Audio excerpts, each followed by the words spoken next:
Izao no Jehova izay mamela ny elokao rehetra, izay manasitrana ny aretinao rehetra. Fotoana izay amakin'Andriamanitra manokana ny marary sy ny ankonana misy ny tsy salama, ny fandaharana. Izao no Jehova.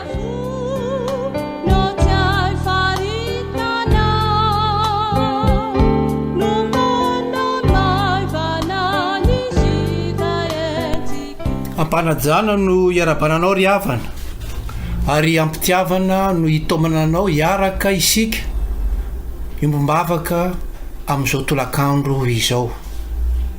Dia ho ampitombona aminao sy ny ankonanao anie ny fahasoavana mampiadanana avy amin'Andriamanitra raintsika sy Jesosy Kristy Tompo sy mpamonjy atsika.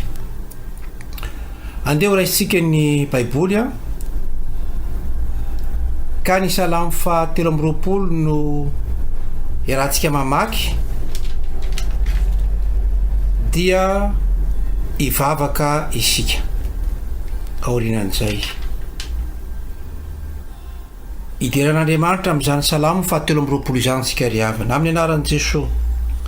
Jehova no mpiandry ahy, tsy hanan-java mahory aho, mampandry ahy amin'ny ay maintso izy, mitondra ahy eo amoron'ny rano fialan-tsasatra izy, mamelombelona ny fanahiko izy, mitarika amin'ny lalan'ny fahamarinana noho ny anarany izy.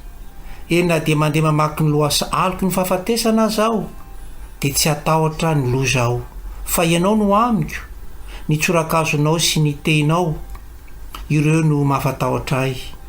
Mamelatra latabatra eo anoloako eo mason'ny fahavaloko ianao, manositra diloilony lohako ianao, ny kapokako feno dia feno. Eny tokoa fahasoavana sy famindrapo no anaraka ahy amin'ny andro rehetra iainako, dia hitoetra ao an-tranon'i Jehova andro lava aho. Amen. Hivavaka isika.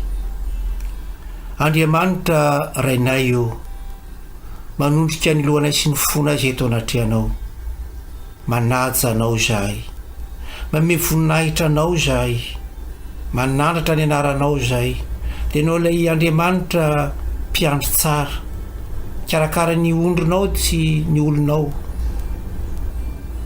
Andriamanitra tsy mamelanay ho irery, fa naiza ampatsiovanao ny anaranao, dia ny fitahinao ny tianao atobaka aminay. Misaotra anao zay Tompo, eny na mandalo lohasaloko ny fahafatesana tokoa ary zay, mandalo zavatsarotra amin'ny alalan'izao aretina mianjady aminay na tsy fahasalamana amin'ny ankonana izao, dia mahatoko zahay, fa tsy zava-doza anjoanay satria ianao no jery anay. Ianao ilay Andriamanitra izay tsy miova ho maly sy anio ary mandrakizay. Ianao ilay Andriamanitra velona, tsy mandainga. Ianao nandefa ny zanakao Jesosy Kristy mba ho avitra ao anay, ho mpamonjinay. Dia misaotra anao izay Jesosy, misaotra izay satria tsy ahita fitiavana tahaka ny fitiavanao zahay, fitiavana lehibe izay nanoloranao ny ainao mba hamonjena anay. Misaotra Jesosy, misaotra Tompo, misaotra satria matoa ny fitombavaka tahaka izao afaka hiatrehanay, dia amin'ny alalan'ny fanainao masina izay efa nampanantenainao ary efa nampidinonao. Fanay masonao, mideranao ny olonao, mankalazanao izay vahoakanao, ary mangataka indrindra mba hoanitra kasitrahanao izao vavaka sy fonam-bavaka ataonay izao, dia voninahitry ny ray sy ny zanaka ary ny fanay masina. Misaotra Jesosy. Amen. Ny tiany Tompo ampaherezana antsika amin'izao takariva izao dia izay voasoratra ao amin'ny bokin'ny Samuela. Samuela voalohany toko 710. Samuela voalohany toko 710. Raisitsika manomboka amin'ny 9 faharoapolo zany ka hatramin'ny 120. dia ho toizatsika amin'ny andininy fa 4:30 ka hatramin'ny fa 9:30. Samoela voalohany toko fa 7:10 ny andininy 20 sy 1:20 dia toizatsika amin'ny 4:30 ka hatramin'ny fa 9:30. Rehefa hita dia vakitsika amin'ny anaran'ny tompo Jesosy. Dia ny fomaraina koa Davida ka namela ny ondriny ho tandreman'olona ary naka ny entana izy ka lasa nandeha araky ny nandidiny Jese azy, ary tonga teo amin'ny sehatra sariety izy ary ny antokony miaramila izay efa hivoaka ilahatra dia nanakora hiady tamin'izay, fa ny Israely sy ny Filistina efa nilahatra hiady ka nifanatrika ny miaramila. Andininy 4:30. Fa hoy Davida tamin'ny Saolo: ny mpanomponao ny andry ny ondron-drainy ary nisy liona sy bera tonga taoka na lasa zanak'ondry teo amin'ny ondry, dia nanentsika azy aho ka namely azy ary azoko teny ambava n'ilay zanak'ondry, ary noho ny andramatra izy dia no azoniko tamin'ny sominy ary nasiko ka matiko. Ny liona sy ny bera samy novonon'ny mpanomponao, ary io Filistina tsy mifora io dia ho tahaka ny anankiray amin'ireny, satria niaika ny miaramila n'Andriamanitra velona izy. Amen. Resaka mpiandry tsara moa no salamo nanomboantsika ny fotoana zay nataony ity Davida eto amin'ity bokyny Samuela voalohany ity. Davida zay nanohatra an'Andriamanitra lay tompony ho tahaka ny mpiandro-ondry, ary nanaiky izy ho ondriny zany Andriamanitra izany. Ary eto hitantsika ity Davida ity amin'ny andiny soratra masina anjarantsika androany fa tena nandray ny toeran'ny mpiandro-ondry tokoa izy, tsy hoe Andriamanitra ihany no mpiandro-ondry fa izy dia natsapa tena ihany koa fa mpiandro-ondry ny tenany. Ka ho antsika marary na manana kono anatin'ny fahasalamana dia zava-dehibe tokoa zany hoe mpiandro zany, mpiandro marary. Mety isika ny marary dia mila mpiandro marary isika, mety isika no mpiandro marary satria amin'ny ankonantsika misy ny salama. Fa eto zany misy toetra anankiroa ananan'izany mpiandro zany, na ataontsika hoe mpiandro marary moa zany na ataontsika hoe mpiandro-ondry n'Andriamanitra. Zany toetra roa misongadina hita eto amin'ity afatra ho antsika ity zany dia voalohany, ny mpiandro tsara dia miay ny ondriny, zay no hita eto. Davida mpiandro tsara miay ny ondriny. Fetrika vakina ny Samuela voalohany toko 7:10 ny andininy 20 sy ny 1:20. Vakitsika averina amin'ny anaran'i Jesosy ny teny. Dia ny fomaraina koa Davida ka namela ny ondriny ho tandreman'olona ary naka ny entana izy ka lasa nandeha araky ny nandidiny Jese azy, ary tonga teo amin'ny sehatra sariety izy ary ny antokony miaramila izay efa hivoaka ilahatra dia nanakora hiady tamin'izay, fa ny Israely sy ny Filistina dia nilahatra hiady ka nifanatrika ny miaramila. Voasoratra eto amin'ity andininy 20 ity fa nametraka ny ondrin-drainy izay naseny nambenana Davida, napetrana zany mba ho tandreman'olona, tsy hoe nahazo iraka satria ny rainy ihany naniraka azy hoe andeha mijery andreo rahalahinao izay miaramila noentin'ny Saoly mpanjaka hiady amin'ny Filistina, andeha hoany ianao eto reto zavatra ireto. Tsy nahazo izay paiko izay izy dia tonga dia lasa dia navelany tamin'izao ny andraikiny, navelany tamin'izao le ondry tsia fa de voalaza eto fa ny fomaray ny davida ary namela ny ondriny ho tandreman'olona tsy mamay izy fa tena nieritreritra ny ondry ary nanao zay isin'ny fiahina zany ondry zany na de tsy eo aza izy na de misy andraikitra hafa nataony ary de mbola nieritreritra trany a ny fiahina ny ondry davida. Voalaza mihitsy fa hoe olona nametrahany andreo ondry mba hitandrina azy ireo. Tena nitady olona izy ary nametraka izany ondry zany a teo mba mifahasoavany miay ny ondriny a i davida ilay mpiandry tsara.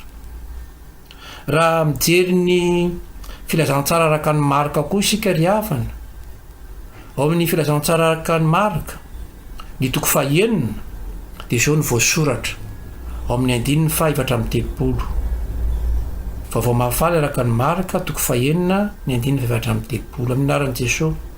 Ary no niala teo Jesosy de nahita vahoaka betsaka izy ka onena azy fa tahaka ny ondry tsy manana mpiandry ireo de nampianatra azy ny zavatra maro izy. Eto Jesosy davida moa dia voalaza fa tandindo nylay mpiandry tsara Jesosy Kristy zany dina moa nataony Jesosy nahita reto vahoaka rehefa nandeha izy nahita reto vahoaka izy zay nona arabaky tena ary nona ihany koa satria tsisy fahalalana ny mitarika azy a tamin'izany vanim-potoana zany ny mpampianatra azy de ireo mpanoradalàna reo farisianina zany hoe olona mipetraka amin'ny toerany mpampianatra fa tsy afaka natao modely ary dia tsy niraharaha akory a zany vahoaka eo mbany fehizany zany. Marina fa ny fanjakana romanina no mpanjanaka fa ireto no olon'ny fiangonana Israely reto a no mitondra ary dia hoy Jesosy hoe oneny izy satria tsy miay azy ny tompona ndraiky tsy miay mivahoaka ary de hitantsika moa fa voalaza fa hoe nampianatra Jesosy nampianatra zavatra maro satria fantany fa ny tsy fahalalan'ny olona no mahavery azy de nampafantatra azy a ny fanjakan'Andriamanitra sy ny fitiavan'Andriamanitra andreto vahoaka reto Jesosy. Tsy hoe fiahina rano fotsiny amin'ny nampitomboana ny mofo sy ny azan-drano nataon'ny tompo Jesosy fa voalaza fa nampianatra zavatra maro amin'ny olona ny tompo tena miay ny vatan'reto olona reto ary indrindra miay ny ara-panahy de no aviny. Hoy Jesosy izao avy mba hananany fiainana sady hananany be deaibe. Zay le hoe miay ny ondry. Amin'izao vanim-potoana iainantsika izao ry havana de maro ny olona mitady mpiandry mitady mpikarakara eny mitady mpiantoka indrindra moa fa rehefa ao anatin'ny tsy fahasalamany zany mila olona madibadiky hikarakara mila mpiandry oka tsy ho diso safidy isika oka tsika ry havana tsy ho diso safidy tokana ihany ny mpiandry tsara tokana ihany no mikarakara zay tena ijery ny vatantsika sy ny fanahintsika tokana de Jesosy Kristy avy any Nazareta izy ny mpiandry tsara ry havana ary izy manana zany toetra hoe tena iay ny fiainantsika manontolo tsy ny eto ihany fa hatrany akoatra ary de manomana toerana ho antsika zay le fiahina andehony tompo Jesosy ka andehanamboatra fitoerana ho anareo ary de ho avy indray aho andray anareo ka any am'izay misy ahy no isy anareo ary Jesosy no miteny fa zay manantona azy tsy mba ho lavina tsy mba ho laviko mihitsy ny tompo Jesosy mitady mpiandritsika anatin'izao arety namaso atsika izao namaso ny ankonatsika io Jesosy manolo tena ary tsy misalasala manolotra ny tanany mba hikarakara atsika tiatsika Jesosy ry havana ko aoka tsy salasala anolotra ny fiainatsika io ampelantanana isika hoatsika teto hoe Davida le mpiandry tsara tandidiny Jesosy Kristy dia misy toetra roa no asongadiny soratra masina zay anjara fampahelezanao atsika tamin'ny titolakandro ity. Ny voalohany dia hoe Davida miay ny ondriny, mpiandry tsara miay ny ondriny, ary faharoa ny mpiandry tsara dia mamonjy ny ondriny, mpiandry tsara dia mamonjy ny ondriny. Samuela voalohany toko 7:10 andeha averintsika vakina ry havana ny 4:7 sy ny 5:30 fakizika amin'ny anaran'i Jesosy ny teny fa hoy Davida tamin'ny Saoly ny mpanomponao ny andry ny ondron-drainy ary nisy liona sibera tonga tao ka nalasa zanak'ondry teo amin'ny ondry dia nanenjika azy aho ka namely azy ary azoko tena mbavany ilay zanak'ondry ary noho ny andramatra izy dia no azoniko tamin'ny sonony ary nasiko ka matiko.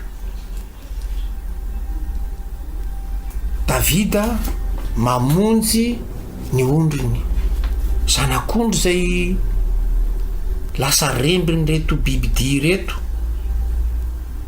na bera zany na liona zany, nandramatra ny zanak'ondry le tena malemy indrindra, le tena osa indrindra. Raha dinihana tsy dia hisy tombony firy raha toa ka ho amidy fa le mbola zanany, fa zao tsy namelany Davida ry hava nenjehany ireto mpangalatra ireto mpamono reto dia ny bera sy ny liona zany nenjehany Davida dia voalaza fa azony na votany lay zanak'ondry ary tonga dia naharesy ny bera sy ny liona izy nofonony ireto nangalatra ny zanak'ondry ny ambenany reto. Ary dia voalaza fa raha mijery an'i Jesosy Kristy tsika dia hoe tsy misy mihitsy anarana hafa ety ambany masoandro azahoana famonjena akoatra ny anaran'i Jesosy avy any Nazareta, mpamonjy mora azo indrindra amin'ny fahoriana. Zay nizaniza voaremby ka voagejany Satana dia tokana no afaka andresany Satana dia Jesosy avy any Nazareta. Toy izao no ilazain'ny apôstôly Paoly an'izany anarana famonjena anaran'i Jesosy zany. Filipianina toko 2, Filipianina toko 2 ny 9:7 sy ny 10 hovakitsika toy izao amin'ny anaran'i Jesosy. Koa izany no nanandratan'Andriamanitra azy indrindra sy nanomezany azy ny anarana zay ambony noho ny anarana rehetra mba ho amin'ny anaran'i Jesosy no andolian'ny lohalika rehetra na ny any an-danitra na ny ety amin'ny tany na ny any ambanin'ny tany sy aneken'ny lela rehetra fa Jesosy Kristy ny tompo ho fonahitran'Andriamanitra. Anarana mahagaga zany Jesosy avy any Nazareta zany, anarana mahery zany, ary zany no anarana tsy tantiny Satana satria anarana mahafatany Satana. Raha manohy mamaky an'ity bokin'ny Samuela voalohany toko 7:10 tsika ry havana dia hitatsika fa afaka tamin'ny fanarabirabina nataony Goliata ny zanak'Israely.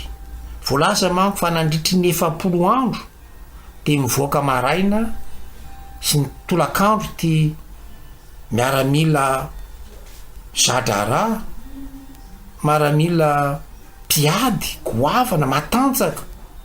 Voalaza fa professionnel mihitsy niaika andreto miaramila ny solompanjaka ireto, niaika ny zanak'Israely.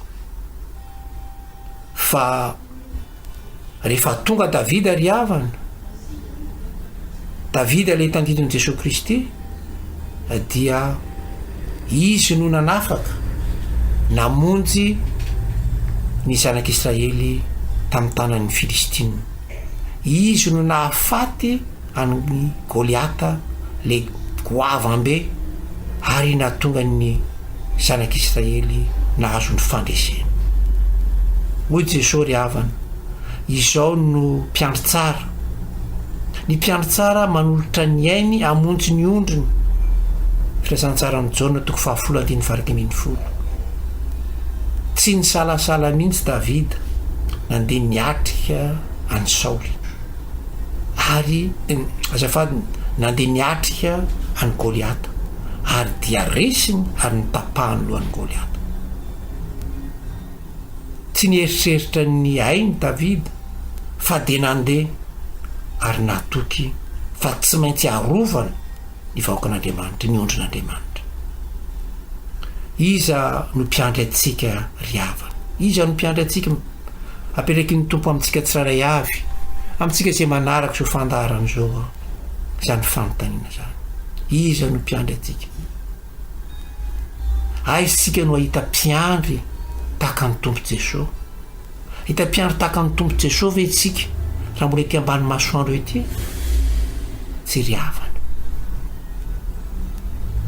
Marina fa ao anatin'izao aretina mahazo antsika izao, na ny tsy fahasalamana mianjady amin'ny ankonatsika, dia mitady mpanafaka sy mpamonjy isika. Marina fa Andriamanitra dia efa maneraka olona maro hikarakara, ao ny mpitsabo sy ireo mpiara-miasa aminy, izay men'Andriamanitra fahalalana sy fahamezam-pahasoavana mba hitsabo. Ary dia amintsika malagasy moa dia nitombona mihitsy le fiteneny hoe mitsabo, mampiasa ny fahalalana rehetra izay niratovina mba hitsabona ny marary, mba hampahalefaka ny fanaintainana, mba hizotra hiverina amin'ny laony ny tova izay tsy miasa ara-dalàna. Ao koa ireo ankohonana, ny tokantrano, ny mpiara-mivavaka izay tena mikarakara tokoa. Andriamanitra mametraka ao anatin'ny fony izy ireny tsiraray avy izany fitiavana mba hanamaivana ny vesatry ny aretina izany. Marina fa tsy hoe fitsaboana ara-medikaly no ataony, fa fampaherezana, fikarakarana, fa ny ompitiavana. Fa tokana ry havana, tokana ny mpamonjy manafaka atsika amin'izao aretina mianjady amintsika izao, dia Jesosy Kristy avy any Nazareta.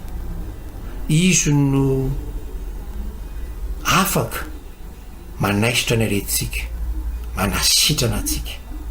Davida dia nanafaka ny zanak'ondry teo ambavany bera sy ny liona, fa Jesosy Kristy avy any Nazareta dia afaka manafaka atsika eo mba avahoana ny fahafatesana, satria efa noreseny zany teo amin'ny hazo fijaliana, ary ny fahotantsika sy ny helotsika efa nidioviny tamin'ny rahany izay nalatsano atsika.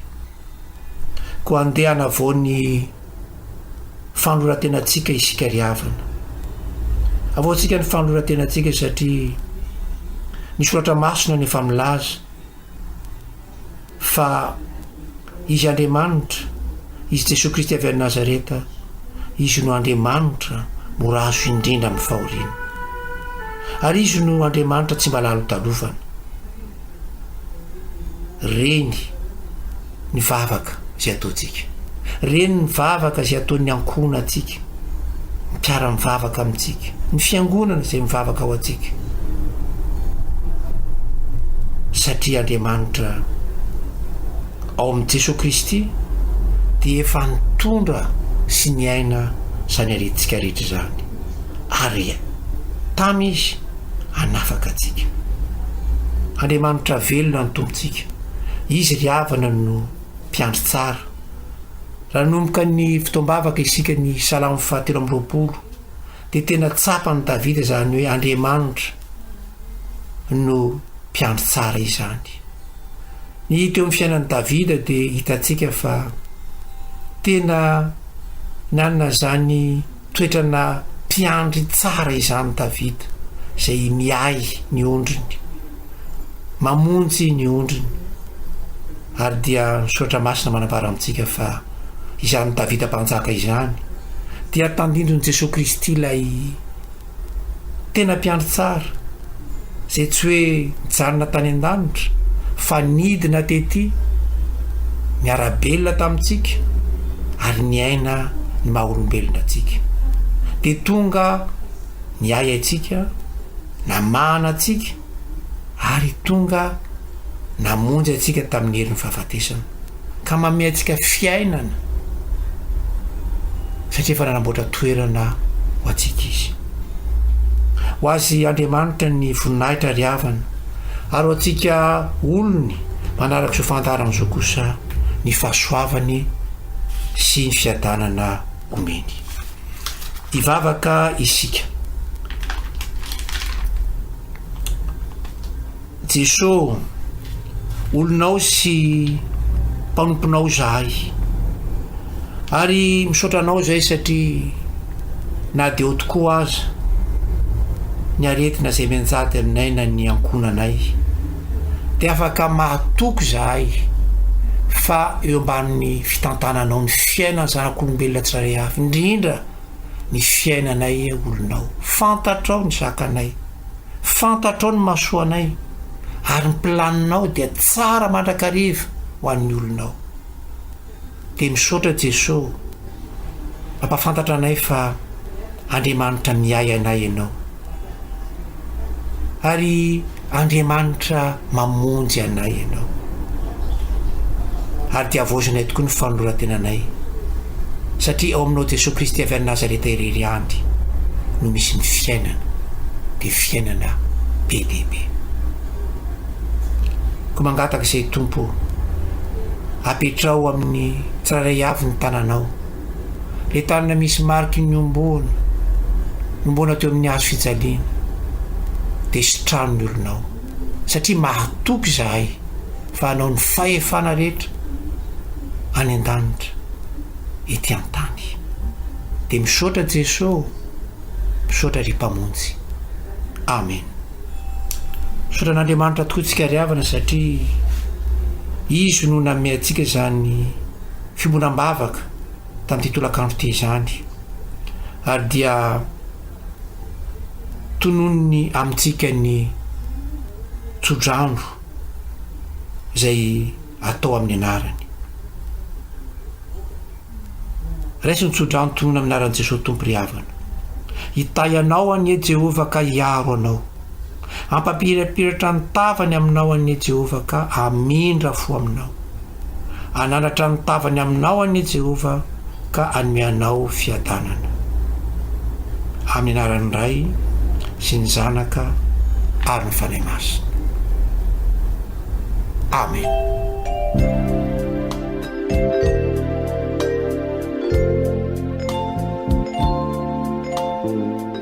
Izaho no Jehova. Fandaharan'ny radio vaovao Mahasoa, iandreketan'ny mpanompon'Andriamanitra, Rajaonarson Pascal Mivady.